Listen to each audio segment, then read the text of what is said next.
Okay, so let's hear today's spiritual guidance, okay? I have two cards from the original tarot deck, and I have a card from the Divine Feminine Oracle, and then I also have a card from the Yogic Path. I mentioned this one to you in the last video that from now on I also am going to pick a card from the Yogic Path. I don't know. This is not tarot, but it is some kind of a spiritual card deck. It brings a word from Hindu or Sanskrit, I am not sure. Each time we pick a card, and then I look for the meaning of that card in YouTube, not in YouTube, in Google, and then we try to convey the message. This one, this time is this card, and there is this word Durga. I didn't know this word before. I am not sure whether I have ever heard this word before. I looked at it and it says something like invincible, unassailable. And in this picture, we see this woman who has like, I don't know, 20 hands, 20 arms. I know for a fact that in Hindu culture, if there is this certain statue who has more than two arms, it is the it is the representation of power, okay? And this one has like one, two, three, four, five, six, more than 10, 15 arms. It means godlike power right away, okay? I mean, even three, four, five arms means godlike power. But if I would have seen like four or five arms, I would say something like, so there is this person who is as deep as Buddha is, or or she is as strong as Buddha is. So I would say it is a godlike power, but not God, not quite God herself or himself. But this one has like 15. I am like, yeah, this must be definitely a representation of God or whatever. I mean, this is what I am guessing. I have no idea, okay? There also is this tiger. In the last video, there also was tiger who was like lying there, whether because it was dead or whether because it was tired and it was sleeping or resting. I am not sure. So a tiger figure must be important for Hindu stuff, Hindu culture. There also is this big snake. There are eyes at the above parts of the picture, and that's it. It means unassailable, it means invincible, so it is about power. Or two original tarot deck cards. First one is the Emperor, and the second one is Eight of Wands. Well, with the Eight of Wands, it basically says that good news are on the way, they are coming, okay? And we look at the other card we pick, and it is the Emperor, so we might be guessing that the good news are about maybe power, maybe governing situations in your job or maybe in your family. Because the emperor also is the representation of the father figure, okay? So it is in its core a male card. It is in its core about masculinity, okay? I mean, he's an old figure. He's not like a prince or a knight. Nonetheless, he's powerful, okay? He's the emperor. So with Durga and the emperor, it is clear to me that it is about strength, okay? With the Eight of Wands, it still doesn't reject the message in any way that it is about strength, okay? Maybe it's a strength related good news are on the way. Our last card from the Divine Feminine Oracle is Diana. queen of wilderness. This one says the language of the natural world is a frequency of love. This is my mother tongue. So this is weird, okay? Because this isn't about strength, I think, in its core. It is a this message in the Divine Feminine Oracle card. It is about love. It tells us that the language of the natural world is a frequency of love. This is my mother tongue, she says. So she's talking about love, and she also says, love is my mother tongue, okay? Can it be a source of power? Absolutely. Okay. This is what Dumbledore talks about all the time to Harry, you know. Harry, your greatest weapon that Voldemort cannot use or cannot know about is love. You survived because your mother loved you. You are going to beat Voldemort because you are capable of loving stuff, but Voldemort cannot love anything but himself or whatever. So yes, in that sense, love is a source of strength. Love is by itself strength, okay?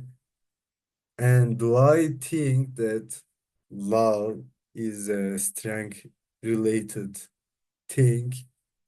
Me too, yeah, because I mean, the Stranger Things is fourth season battle between Eleven and Vecna is, you know, we are seeing what really happened when Eleven was like really young in the center, you know, like there are all kinds of children are dead, they are lying, and the papa, you know, Eleven's papa thinks that Eleven did that, but we actually see that one killed them all, and 11, you know, forced one to go to the other side. And we at fucking last learn that who is the main enemy and why he is the enemy in the first place. We learn the reasons, okay? And when one teaches 11 how to do, I don't know, telepathy or magic or whatever, he says to Eleven that you need to remember, you need to feel anger, okay, some kind of anger, something made you angry, and you need to use your anger in order to do your stuff in a more powerful way, okay? But when they face off with one another, 11 and 1, 11 remembers the time she was born. 11 remembers her mother, and that gives 11 so much power that 11 can beat the one, okay? So it is this basic, it is this even wild, you know, telling that love is stronger than anger or love is stronger than intellect. And I agree with it, you know. Yani if I think about it, there are like two possibilities here. One is that I want to do stuff in this world because I just want to see how my originality, let's say, can affect the world, okay? But there is also this possibility that I see that the people I love experiences really hard stuff because maybe somebody is pushing them to do something specific, or maybe some corporations do it, or maybe some countries do it, or maybe I don't know. All of them together do something like this. And I see that my loved ones are like really, really upset and they are desperate to get help or whatever. For them, I would do things like really, really big things as if they were like really small things, you know, because when you love, I mean, you can relate to that, you know, when you love, impossible stuff doesn't feel impossible to you in a really easy and direct manner, okay? That's why I think it is the right thing to do. I mean, I also have personal experience about that like years ago, okay? So I also know by experience that love is powerful than the anger, than the feel of power you feel by yourself, you know. But I also believe that the feel of power we feel by ourselves, not related to other people's in terms of whether we love them or not. We also love ourselves, okay? So looking after our own selves also is a form of power, I think, you know. And so that anger also can be about loving ourselves in a healthy way. But it was not the case with Vecna and or one, you know, obviously, because he was a bully, you know, he was trying to force his will upon the world without questioning whether the other people deserves to have their own idea or not in the first place, okay?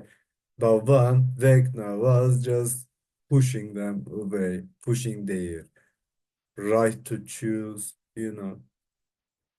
That's why his was not about loving yourself in a healthy way. No, he wasn't loving himself in a healthy way. He was not healthy to himself or neither to other people as well. You know, he was just harmful.